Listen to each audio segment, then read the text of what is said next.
welcome back to the Beyond 9 to 5 podcast. This is Gerardo, your host, and feels good to be back. It's been a while since we recorded an episode. I think pre-COVID was the last time, so feels good to be back, getting some good content out to you guys, hopefully here in the next few weeks and months. We're going to work on getting at least one episode out to you guys weekly, so working on getting some good guests tied up, and we have a good conversation actually here today with a good friend of mine and mortgage broker Mario Montecinos. We just go over the current real estate market and also the mortgage market trends and what we see coming in the near future and what we see out there in the market right now. So it's a great conversation. There's really some good info here. Hope you guys enjoy it, and as always, feel free to share with your friends, give us a 5-star review, and hope you guys enjoy this episode.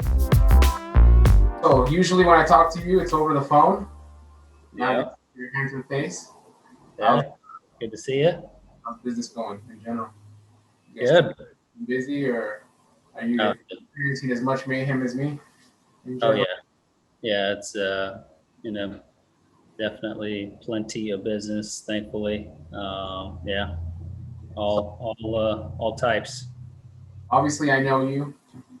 Mario Montecinos for you, anybody that doesn't know who you are. And I met you working at Wells Fargo. I think now seems like 4 or 5 years ago. So just for the podcast listeners, how did you get started? Where did you start working in mortgage or real estate in general? Yeah. So, well, first of all, Gerardo, thanks for having me on here. It's definitely an honor, especially you thinking of me to be on this podcast with you. So yeah, I mean, back in 2012 was when I was at Wells Fargo, so almost 8 years now. I think when we got connected, it was 13 or so at Wells Fargo. So going on 7+ years. So going back. So you want me to just go straight into when I got into the business? Is that Yeah, I mean, and actually now that you mentioned it, is like when we were working at the bank together, I remember when you were leaving, they're like, oh, he's going to go work with a broker. And I had started doing mortgages 2 years before that. I didn't comprehend all sides, basically all different angles to where people can originate a mortgage, right? And so you were kind of ahead of the curve on me on that. And then I ultimately ended up turning to that route. But prior to Wells Fargo, I'm guessing you had some experience and kind of knew what to get into, or was that your first dip into the broker world as opposed to the mortgage banking world? No, so I started in 2004, and I started out as a wholesale account executive. So basically, I sold the money and the programs to mortgage brokers. So this was started in 2004. So I was 23 at the time. My second job out of college, I went to Cal State University Long Beach for marketing. Business administration. So I was working at Enterprise Rent-A-Car for a year in their management training program, making $30,000 a year, working a lot, 55 plus hours.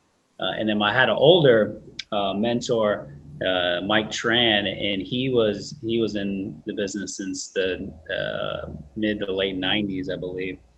And he just, he was, just a friend we would hang out and have fun with. And he got into all my buddies' ears, and, he did this kind of the typical thing, like, this is the opportunity, and these are some of the, the kind of money you can reap. So I saw that, and, I think one other buddy at the time made the leap and left their regular 9-to-5 job and salary position and jumped over to, originating mortgages. So ever since then, it's been 100% commission, and sky's the limit.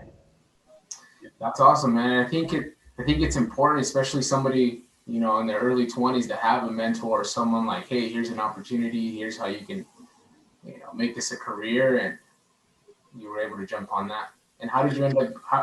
So you left Wells Fargo in 2013. Where were you prior to that? Bank of America. Yeah, so Bank of America. I was there and working out that in a call center in Anaheim, California, right by the stadium, the Angel Stadium. There, worked in the call center, and that was actually at Bank of America in 2011, the very beginning. I think it was January of 2011. That's when I got the first time I was in a retail presence, selling directly to the consumer. Beforehand, it was wholesale, it was B2B, selling to to mortgage brokers. Those are my clients. Then in 2011, it started as a retail loan officer from there. So yeah, just working with the big banks. And then, at that time, I'm thankful with Wells Fargo because they put so much emphasis on building a book of business and doing purchase loan transactions, right? So I remember, you probably remember that too. Like there's so much pressure to go out there and help people get loans for the purpose of purchasing and in turn building relationships with the realtors, which was it was it's not easy to do. Anything lasting and building a book of business and referral partners takes a lot of blood, sweat, and tears to do that. So I started doing that, and there was a lot of resistance at the time, the stigma of working with the bank because of their ability to execute. They have tighter guidelines, so it wasn't as conducive to my real estate community that I was building networks with. And what I was just looking for, how do I help more people, and with flexibility of guidelines and execution speed is where I found that opportunity outside of the bank. It's my first. And that's when you made the switch, and it looks like it worked out because you've been doing that ever since. So going on 7 years now since you left the bank? Yeah, about 7 years.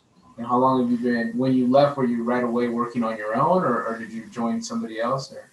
Yeah, so there's three major platforms what I think about as far as where a consumer, somebody looking to buy a home, refinance a home, buy an investment property, buy their primary residence. You can go to a bank like a Wells Fargo, a B of A, a Chase, maybe a credit union. So there's kind of like that banking platform, right? From actual big bank where you can go and get your checking and savings.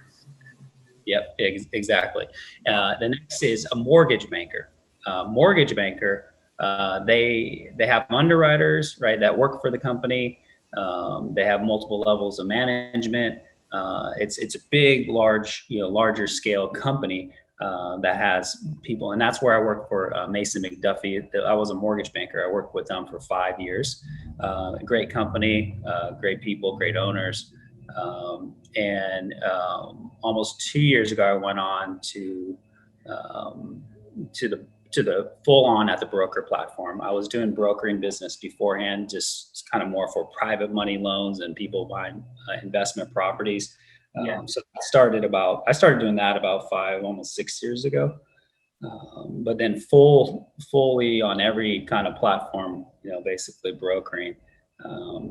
And I've had my broker's license active, and it's almost 5 years now. So yeah, it's been a morphine of the market, because if you remember back in the crash, the real estate crash, the public there wasn't a lot of like confidence with the mortgage broker. It was kind of taboo. So the banking is where the trust and the relationship was.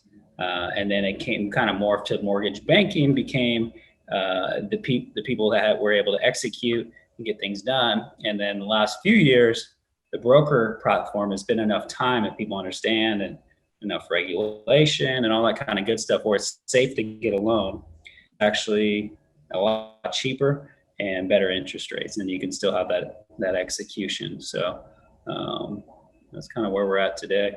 I noticed that a lot too. I mean, just this year, I feel like brokers really have taken off.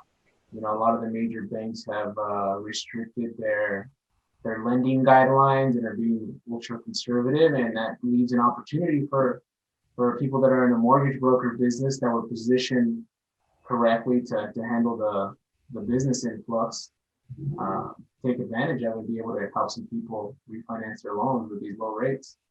I'm glad, man. I mean, hey, a lot of people don't last in this business, more than a year, let alone you're going on 16 years. You started in 2004. So kudos to you. I mean, you're doing something right. And I know one thing right off the bat that I can tell is I mainly know you like on a professional level, but there's always opportunity being a aspiring real estate investor to work together at some point. But one thing I noticed about you is just you're really great with the follow-up.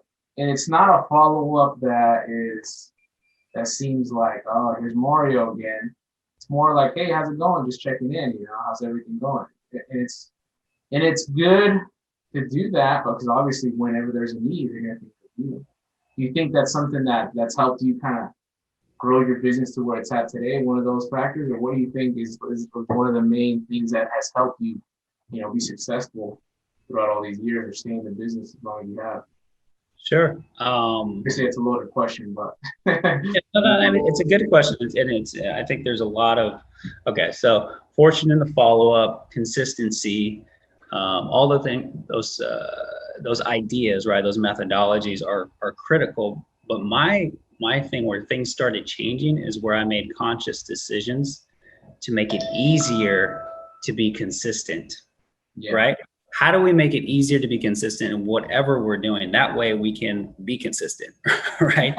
And then it just becomes, until it becomes an ingrained habit, then it actually becomes easier, right? So for me, it was started with like, not big on, the self-improvement and what can I do to input myself so I can be better for the people that I'm connecting with, right? So I remember going to a seminar, I don't know, maybe 2013, maybe 2014. And kind of what helped me with consistency was getting a simple tool as a dialer, right? I have an old school dialer I use, and that just helped me. So once it forced me to get organized because they said, okay, where's your database? I was like, oh, all right, well, let me pull this spreadsheet, pull that spreadsheet. So it kind of forced you to get organized. You get organized, and then it became plug and play for me to to make these phone calls. And the more you're in touch with people, the easier it is to talk with them, and it just becomes a habit, and you got to input into that database, right? People and people you're meeting. And I did a ton pre-COVID. I was consistently, probably on average 2 times a week, I was going to some kind of networking event to build that book of business, right? So you build a book of business, you go out, you meet the people. Nowadays, there's other ways to do it. There's via podcast, via Zoom, that kind of thing. So you're constantly inputting into growing your network, and then you become consistent with your tools to stay in contact with them, right?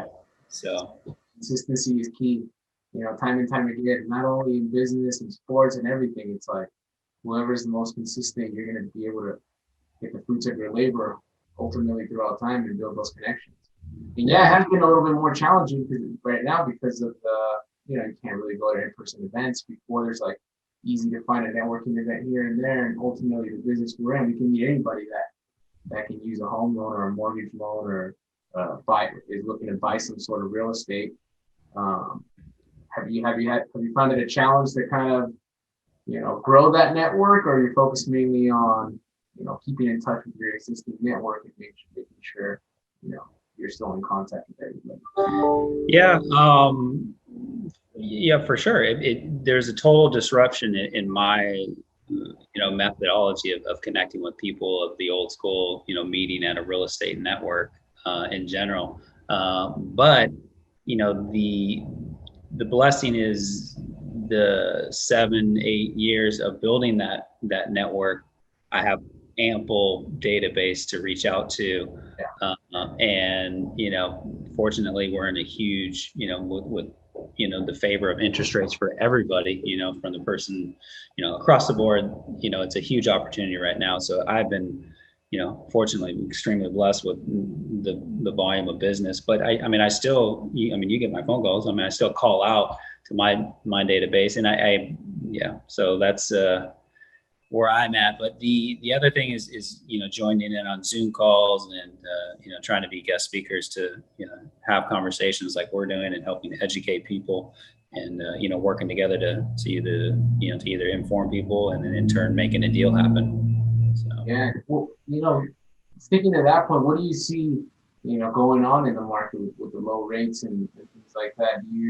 It's always hard to predict. It's like, hey, that's the question everybody asks. What do you think is going to happen next year?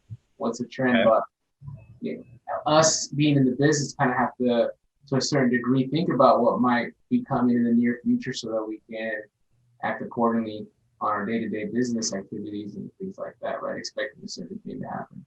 You think the market's going to remain strong? I know right now it's like every month I see like a headline, low rates bringing in more buyers and higher prices for the properties, right? Because the low inventory, records being broken for home prices, home price increase month to month. Do you think the market can sustain that growth, or is there a tipping point, or you know what does your magic crystal ball say, Mario? Yeah. Let me know so I can write it down. Don't have the crystal ball. We do have some data to kind of munch on and kind of look at the past and see what has happened. Yes, and from across the board, most all my business is on the West Coast, primarily California. I do Oregon, and states nearby California, and across the board, it's hot. You know what I mean? At affordable price points. Depending on the market, that first time home buyer to the move up buyer, those markets are extremely competitive right now. Not enough inventory to the amount of demand that's out there. We're speaking. You and I are both in Orange County, California, and um, active listings right now in October. We're at the levels of 2012. Right, it's like somewhere in the neighborhood of like 4,100 homes that are active on the market, not pending, meaning they're not in contract, but they're just listings that are out there. So you kind of put that, and you remember in 2012, like the frenzy that was going on in 2012. I remember my wife and I were looking to purchase a home in Costa Mesa. We had a condo in Long Beach, and I remember putting 10 offers that year in 2012, and everything was double-digit offers, and we didn't get anything accepted. Wow. So we're at the same kind of inventories. We have lower interest rates, right? And yeah, for the foreseeable future today, so a big part of the 30-year fix is pulled off of a good indicator. What's going on is a 10-year bond, and today we're at 0.77 or 0.78.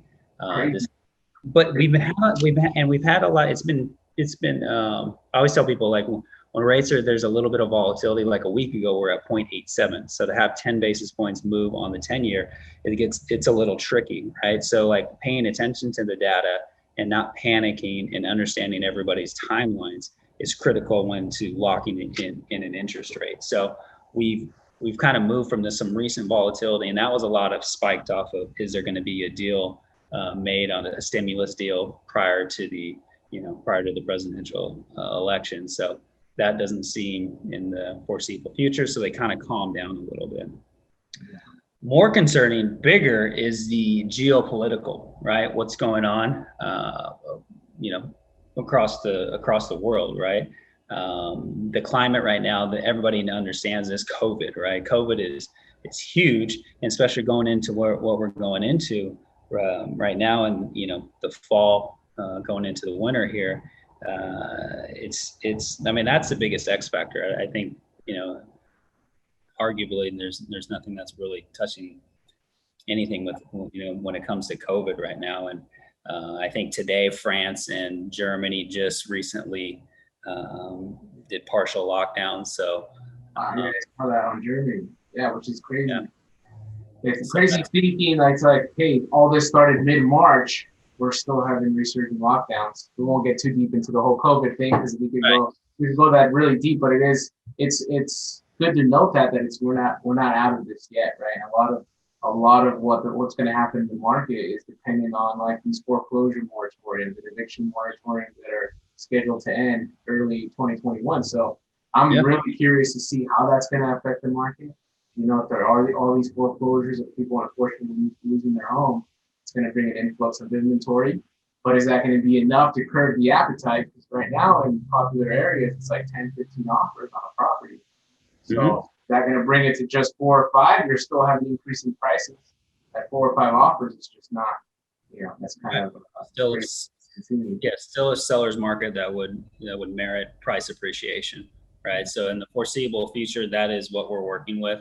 Like you mentioned, the April next year will be 12 months. So the forbearance, all the properties that are on forbearance in April, we're going to have that 12-month mark. So that's going to be interesting how, every investor servicer is going to look at that differently. So are people going to get foreclosed on? Are they going to work deals out to help people stay in the home? That would be maybe, if you're conservative. I think that would maybe be more the idea. So yeah, we got a lot of X factors that are definitely out there.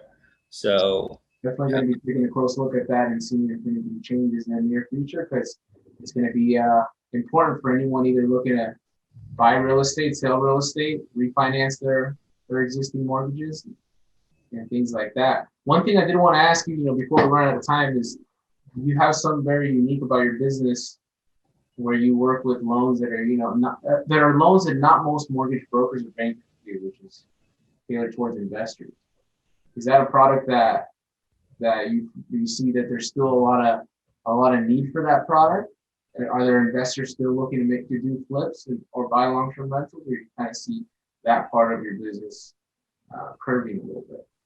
Yeah, because of the low interest rate environment and traditional Fannie, Freddie, government loans, because there's so much opportunity on the refinance front, today is the bulk of my business. I still have a good portion of fix and flip financing. So an investor going in to buy a home and sell it within a year, and help out with some of the construction budget. Say, for example, a single family residence, it's $500,000. This loan you could put down potentially today, 15% down, and then we would finance 85% of maybe a $50,000 construction budget. So yeah, deals are still happening. Just closed a couple in Anaheim, another one in San Bernardino just recently this week. So they're still out there. That's that one piece. And then another great program is for the buy and hold investor, right? So this is a loan purely driven off of the debt coverage ratio on a loan. So just a quick synopsis: no tax returns, no W-2s, no pay stubs. They just look on straight. Let's say it's $2,000 a month in rental income they're getting, and then if you look at their payment with taxes and insurance, if it's at $2,000 or below, then you have a loan. You can get a 30-year fix on that loan. So that's becoming really attractive for the buy and hold loan programs as well. So, and on that program specifically for the buy and hold, are they looking at mainly traditional rental income, or does short-term rental income count? Today, yeah, great question. I had a couple of those. I'm doing a couple in La Quinta, California, and Palm Springs, a little farther out area where Coachella. Out there. La Quinta. Yeah. So, so the direct answer to your question is today they're just looking at current market rents, right? So long-term rents. So the person in a 6-month lease, a 12-month lease, and they're not giving the, $7,000 a month in income they're making on short-term rentals. Like investors. Say that again. So some of these short-term rentals are making a lot of money, especially in La Quinta and things like that. It's fascinating. I'm actually going deeper and deeper, like trying to understand those models. I have a lot of homework to do on that.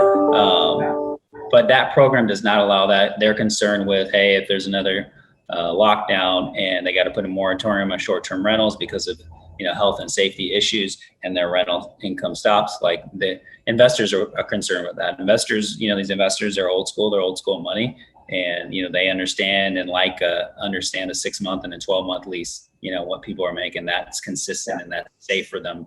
To make their investors. Yeah, correct. That's good. Well, either way, it's a good opportunity, especially if you're looking to get rentals and maybe are self-employed or don't show a lot of the income that you're actually making.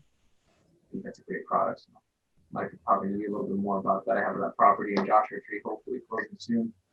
So thank you so much, Mario, for joining me. Is there a way, hopefully we do this again soon. We'll be in contact on that, just trying to get the podcast up and running a little more consistently. Consistency is key. As you told me earlier, got to make sure I stay on top of that. If anybody wants to get a hold of you, do some mortgage loans, how can they reach you? You got an email? My cell phone is 562-787-8902. Once again, 562-787-8902. And then you can reach me via email, mario@marioloans.com. So just mario@marioloans.com. Awesome, man. Great talking to you. Keep up the great work, and let's keep in touch, man. You too, man. Thanks for having me on here. I appreciate it. And anybody interested in hearing more, feel free to reach out, and And thanks again, Gerardo. Appreciate it. Man, talk to you soon.